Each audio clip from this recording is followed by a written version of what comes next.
Paano nga ba masusugpo ang kahirapan sa ating bansa? Kaya ba natin o hindi? May solusyon ba o wala? Mga tanong na hindi masasagot kung walang pagbabago sa ating sistema. At ito ay dapat magsimula sa ating mga sarili. Kung tayo ay magpupursige sa buhay, tayo ay uunlad. At ang ahon mahirap ay tutulungan tayo para bigyan ng tamang edukasyon sa pananalapi. Ito ay ang tamang paggamit ng pera gaya ng pagninegosyo at pag-iimpok. Matuto tayong pahalagahan ang bawat sentimo at dapat matuto tayo kung paano ito gagamitin sa tama.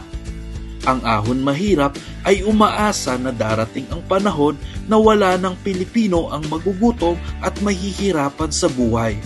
At ito'y magiging posible kung tayo ay magsasama-sama, magtutulungan upang yakapin ang pangarap ng bawat isa. Kaya ating iboto, Ahon Mahirap Party List, number 49 sa balota. Ahon Mahirap 49, 49, 49. Aahon ng mahirap.